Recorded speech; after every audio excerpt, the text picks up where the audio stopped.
नल और नील नाम के दो मौसेरे भाई थे। दोनों कुछ असाध्य रोग से ग्रस्त थे। एक दिन परमेश्वर मुनिंद्र नाम में आए हुए वो परमात्मा सत्संग कर रहे थे। नल और नील भी वहां जाकर बैठ गए, सत्संग सुना। जो ही वो जब परमात्मा के पास आए, आशीर्वाद और दीक्षा तो कहते बाद में देखेंगे, पहले प्रणाम कर लेते हैं। तो जो ही वो प्रणाम करने आए परमात्मा के पास, उन दोनों के सिर पे आशीर्वाद भरा हाथ रखा, दोनों स्वस्थ हो गए।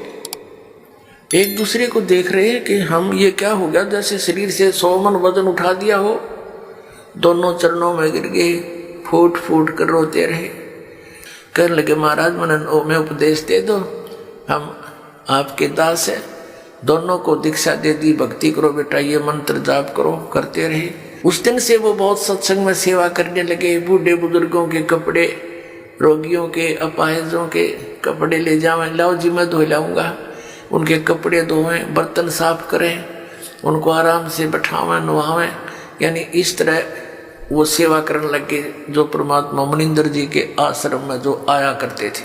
लेकिन वो फिर भी एक सीधे साधे थे, भोले से दिमाग के थे। वो क्या करते, सत्संग में जो चर्चा होती, ज्ञान सुनते भगवान के मुख से, तो कपड़े धोने जाते या बर्तन साफ करने जाते। दरिया के किनारे सत्संग होया करते थे, आश्रम होते थे ऋषियों के।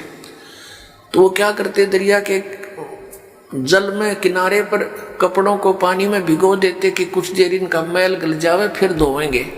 इसी प्रकार बर्तनों को, और बैठ के किनारे पर वृक्ष के नीचे सत्संग सुनी हुई बातों पर दोनों चर्चा करते थे। तो ऐसे जब वो बातें कर रहे होते हैं तो एकाधा कपड़ा उस झालों में बह जाता था, उनको पता नहीं लगता। जब वो जाकर धोकर सुखा देते उनके कपड़े, तो वो फिर उठाते अपने अपने कपड़े। कोई कहता जी मेरा तो धोती नहीं मिली, कोई कहता मेरा कुर्ता गुम हो गया। वो कहते भाई हम तो जितने ले गए थे उतने ले आए हैं, हमें तो मालूम नहीं।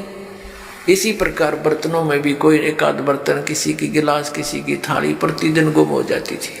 और फिर उनसे प्रार्थना की, भाई देखो मुश्किल से तो हम एक गिलास लाए थे, इतनी दूर से कहाँ कैसे लाएंगे। भाई इससे अच्छा तो तुम ऐसा करो, हमारी सेवा मत करो, हम खुद कर लेंगे। हमें तो बहुत अभाव हो गया इन वस्तुओं का, अब कहाँ से लाए जा करके।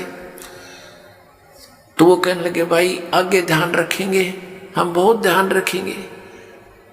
तो अन्य जो और सेवादार होते थे वो बताते थे कि ये भोले भाले व्यक्ति हैं, उन कपड़ों को, बर्तनों को भिगोकर पानी में बैठ जाते, एक तरफ भगवान की चर्चा करते रहते हैं, इनको पता नहीं लगता वो पानी में बह जाते हैं। कहने का भाव ये शिकायत गुरु जी के पास पहुंच गई, मुनिंद्र जी के पास। अब उनको चिंता होगी कि महाराज जी के पास बात गई और अब ये हमारी सेवा छीन लेंगे। अब सेवा छीन ली गई तो भगवान रुष्ट हुए हमारे से। गुरु जी रुष्ट हो गए तो हम पर तापत्तियां फिर आ जाएंगी। वो इस भय से करबद्ध होकर के वहां गए, गुरु जी ने बुलाए। परमात्मा ने कहा बेटा ये बहुत परेशान हो गए हैं, आपकी नीयत अच्छी है भगवान भक्ति सेवा करने की, लेकिन इनको प्रॉब्लम घनी हो जाती है, तुम सेवा रहने दो बेटा, कोई और सेवा कर लो। वो चरणों में गिर गए, बुरी तरह रोने लग गए, हे परमात्मा हमारी सेवा ना छीनो, हे भगवान आगे हम बहुत ध्यान रखेंगे। तो भक्त कहते जी इनने कई बार कह ली ये बात, तो ये फिर जाते भूल जाते, इनके बस की बात नहीं।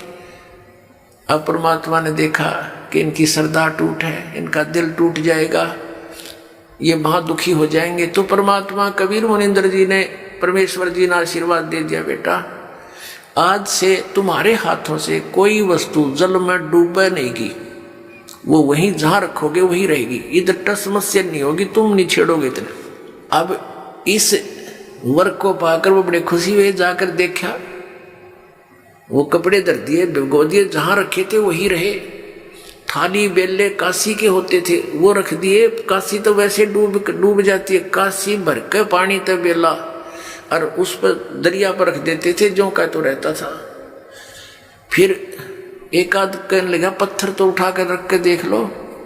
वो एक आधी कंकर पत्थर उठा कर रखी, वो जहां रख दिया उस जल के ऊपर एज इट इज स्थिर रहने लगे। तो ये उन भक्तों की तो प्रॉब्लम हल होगी जिनके बर्तन और कपड़े गुम होया करते।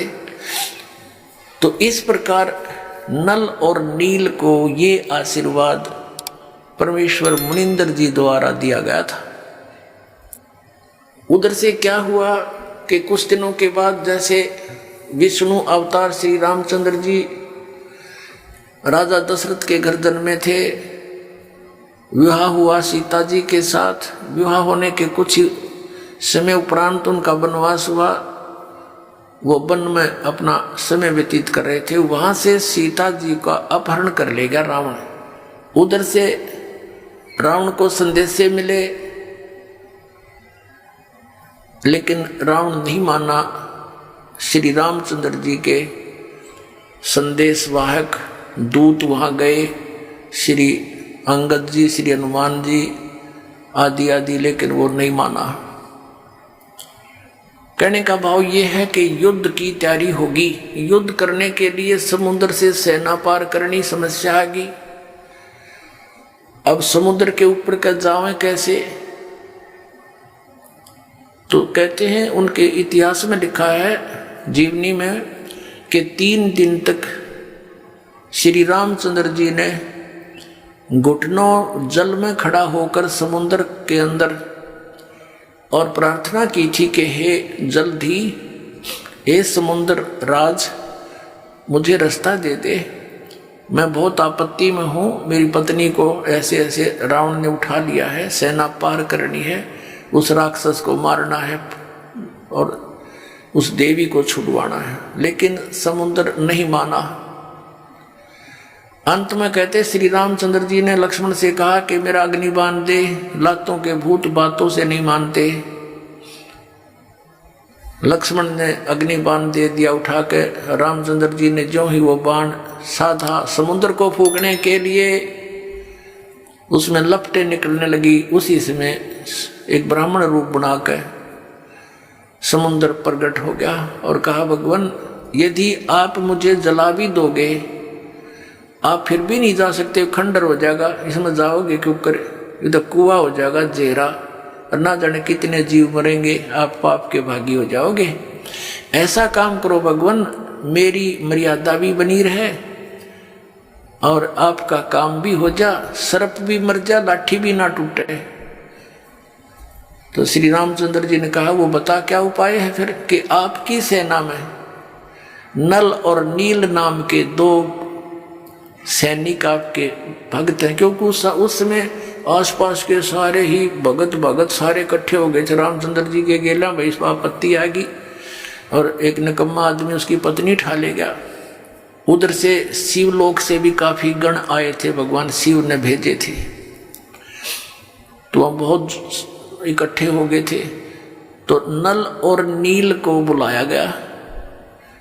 नल और नील से कहा गया, श्री रामचंद्र जी ने कहा कि भाई एक पर आपकी परीक्षा दो तुम। समुद्र ने यह बताया कि इनके गुरु जी के द्वारा दिया हुआ आशीर्वाद है इनका, और उनके आशीर्वाद से मेरे ऊपर ये पत्थर कोई भी वस्तु रखते हैं वो डूबती नहीं, वहां से टस से मसनी होगी, वहीं रहेगी, तो मेरे ऊपर वजन नहीं बनेगा इसका। अब भगवान श्री रामचंद्र जी ने कहा, भी एक बार ट्राई दिखाओ तुम। देखो हम ऐसे मार खाते हैं, पहले तो नल और नील 100 शुक्र मनाया करते अपने मुनिंद्र भगवान के, और उस दिन वो आंडी पाक गए। अभिमान हो गया उनको कि यदि आज हम गुरु जी को याद करेंगे, जंतर मंत्र प्रणाम करते हैं जैसे याद करने के लिए, तो ये न सोचेंगे उपस्थित जन ये कहीं और से शक्ति प्राप्त करते हैं, इनके अंदर कोई पावर नहीं। अब उन्होंने दोनों ने फटाफट उठाया एक एक पत्थर और रख दिया समुद्र पर, डूब गया। उनको भी अचंबा हुआ, उन्हें फिर दूसरा उठाया, वो भी डूब गया, तीसरा रखा, वो भी डूब गया। अब एक दूसरे के मुंह की तरफ देख रहे हैं और श्री रामचंद्र जी कहने लगे समुद्र से, वो जो ब्राह्मण रूप में उपस्थित था, मानो ये कहना चाह रहे हैं कि तू झूठ बोल रहा था। तो ब्राह्मण रूप में उपस्थित समुद्र ने कहा कि भगवान, आज इनने कोई गलती कर दी, क्यों भाई तुमने अपने गुरु जी को याद नहीं किया, आज दिखा है ये अभिमान में आ गए, इसलिए इनके हाथ से वो पावर चली गई, दिखा है। वो तो अपना एस्टीमेट बतावा था और वह सचमुच ऐसा ही हो गया था। अब उन दोनों ने फिर अक्षमा याचना की, गुरु जी को याद किया, हे दाता दया करो, हमसे गलती होगी, माफ करो, हम तो पापी आत्मा हैं। वो डर गए यूं कदे फिर वो आपत्ति फिर ना आ जा तुम्हारे पे, और तुमने कर दी गलती आज ज्यादा, अब मान बढ़ाई की भूख में। तो पुण्यात्माओं, परमात्मा हमें आगाह करते हैं कि यदि तुम ऐसे मर्यादा तोड़ दोगे, भक्ति आपकी नष्ट हो जाएगी। जैसे माता गर्भ को रखे यतन बनाए और ठेस लगे तो छन होए, ऐसे भक्ति जावे। जैसे किसी बहन को, माता को बहुत वर्षों के बाद कोई गर्भ रहा हो, फिर वो कितनी चिंतित होती है उस बालक को परिपूर्ण करने के लिए, कहीं ऊंचे नीचे में पैर न रखा जा, चलते समय भी बहुत सावधानी बरतती है, और रात के समय करवट बदलते समय भी वो बहुत चिंतित रहती है, कहीं मेरे बालक पर जोर ना आ गया, एकदम उधड़क के पड़ती है और देखती है दर्द पीड़ा तो नहीं होगी मुझे। तो कहते हैं जैसे माता गर्भ को रखे यतन बना और ठेस लगे तो क्षीण होए, तेरी ऐसे भक्ति नसावे, तो उनकी भक्ति नसगी खत्म होगी।